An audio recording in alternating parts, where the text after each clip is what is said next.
தமிழகத்தில் உள்ளாட்சி தேர்தலுக்காக உருவாக்கப்பட்ட புதிய சட்ட மசோதாவுக்கு இடைக்கால தடை விதிக்க சென்னை உயர்நீதிமன்றம் மறுத்துள்ளது. தொடர்பாக மாநில தேர்தல் ஆணையம் பதிலளிக்க சென்னை உயர்நீதிமன்றம் உத்தரவிட்டிருக்கிறது. இது குறித்த கூடுதல் தகவல்களை செய்தியாளர் முகேஷிடம் கேட்கலாம். முகேஷ், உள்ளாட்சி தேர்தல் தொடர்பான புதிய சட்ட மசோதாவை ரத்து செய்வது தொடர்பான மனுவில் என்னென்ன கோரிக்கைகள் முன்வைக்கப்பட்டிருக்கு?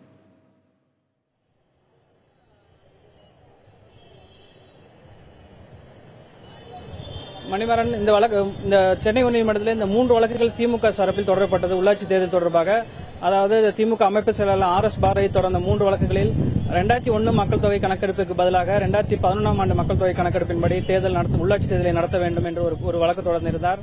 அதே சமயம் மாநில அரசு அதிகாரிகளுக்கு பதிலாக மத்திய அரசு அதிகாரிகளோ அல்லது பிற மாநில அதிகாரிகளோ வைத்து தேர்தலை பணிகளை மேற்கொள்ள வேண்டும் என்று மற்றொரு கோரிக்கை வைத்திருந்தார்.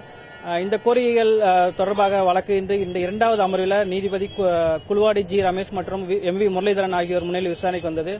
அப்பொழுது மனுதாரர் தரப்பில் ஆஜரான வழக்கறிஞர் உள்ளாட்சி தேர்தல் 2001 மக்கள் தொகை கணக்கெடுப்படி நடத்ததை விட 2011 மக்கள் தொகை கணக்கெடுப்பின்படி நடத்த வேண்டும் என்று அவங்களது கோரிக்கை வழக்கறிஞர் சண்முக சுந்தரம் முன்வைத்தார். அப்போது அரசு தலைமை வழக்கறிஞர் AL சோமயாஜியும் மாநில தேர்தல் ஆணையம் தரப்பில் வழக்கறிஞர் ப நெடுஞ்செழியன் ஆகியோரும் ஆஜராகி இந்த உள்ளாட்சி தேர்தல் 2001 மக்கள் தொகை கணக்கின்படி நியாயமாகவும் நேர்மையாகவும் நடத்துவதற்கு அனைத்து விதமான நடவடிக்கையும் எடுத்து வருவதாக தெரிவித்தாங்க. அதே நேரத்தில் இடைக்கால தடை விதிக்க வேண்டும் என்ற திமுக தரப்பு கோரிக்கையை ஏற்கக்கூடாது என்றும் தெரிவிச்சிருக்காங்க. அது தொடர்பாக நம்மிடையே பேசுவதற்காக மாநில தேர்தல் ஆணையத்தின் வழக்கறிஞர் ப நெடுஞ்செழியன் நம்மிடம் இருக்கிறார். அவரிடம் வார்த்தைகளை கேட்போம். சார், இப்போ நீங்க தேர்தல் ஆணையம் தொடர்ந்த வழக்கில் தேர்தல் ஆணையம் தொடர்பாக என்ன தெரிவிச்சிருக்கீங்க? திமுக தொடர்ந்த 3 வழக்குகளிலும் என்ன தெரிவிக்கப்பட்டிருக்கு? தடை விதிக்க நீதிபதிகள் எதனால மறுத்திருக்காங்க சார்?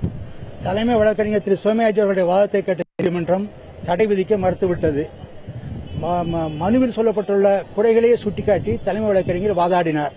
அதனை நீதிமன்றம் ஏற்றுக்கொண்டது. 2011 மக்கள் எப்படி தேர்தல் நடத்த முடியாத காரணம் கால அவகாசம் இல்லை. இதேதான் மனுதாரர் சார்ந்த கட்சியும் 2006இல் திமுகவும் அதே நடைமுறையை செய்தது என்று சுட்டிக்காட்டினோம். அதை கேட்ட நீதிமன்றம் தடை விதிக்க மறுத்துவிட்டது. இந்த தேர்தலுக்கு தடை விதிப்பது இல்லாம வேறு மற்ற 2 வழக்குகளில் என்ன கோரிக்கைகள் வைச்சிருக்காங்க? அது தொடர்பாக நீதிமன்றம் என்ன உத்தரவு? 2 வழக்குகளிலும் பதில் போட சொல்லி எங்களுக்கு உத்தரவிட்டுள்ளார்கள். அதற்காக 1/8/2017 அன்று வாய்தா போடப்பட்டுள்ளது.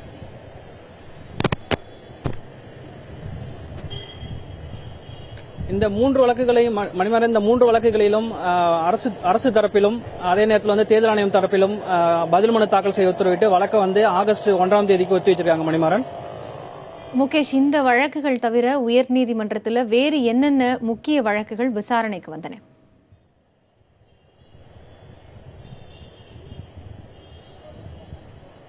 நிச்சயமா காயத்ரி, இந்த தேர்தல் தொடர்பான வழக்கு தவிர மற்றொரு முக்கியமான வழக்கு அப்படின்ற இது வழக்காக இல்லாமல் ஒரு முறையீடா வந்தது. அந்த முறையீட்டில் பாத்தீங்கன்னா தலைமை நீதிபதி அமர்வில் வழக்கறிஞர் G கிருஷ்ணமூர்த்தி என்பவர் ஒரு முறையீடு செஞ்சார். அந்த முறையீட்டில் என்ன சொல்லியிருக்காங்கன்னா, கீழமை நீதிமன்றங்களுக்கு வரும் வழக்கறிஞர்கள் நிம்மதியா நீதிமன்றத்துக்குள்ள வர முடியல, வழக்கறிஞர் உடையணிந்து நீதிமன்றத்துக்குள்ள ஒரு அச்சுறுத்தலாவே இருக்குது, பணிக்கு வர வழக்கறிஞர்கள் போராட்டத்தில் ஈடுபட்ட வழக்கறிஞர்கள் தடுப்பதாகவும், அதனால சென்னை உயர்நீதிமன்றம் முழுவதுக்கும் CISF பாதுகாப்பு எனப்படுகின்ற மத்திய தொழில் பாதுகாப்பு படையோட பாதுகாப்பு வழங்க வேண்டும் என்று வலியுறுத்தினார். அப்போது தலைமை நீதிபதி என்ன சொல்லியிருக்காங்கன்னா, ஏற்கனவே உயர்நீதிமன்ற வளாகத்தை தமிழக அரசு உயர் பாதுகாப்பு மண்டலமா அறிவிச்சிருக்கு. அதே நேரத்தில் உயர்நீதிமன்ற கட்டிடத்துக்கு மட்டும் CISF பாதுகாப்பு வழங்கப்பட்டிருக்குது. அதனால முழு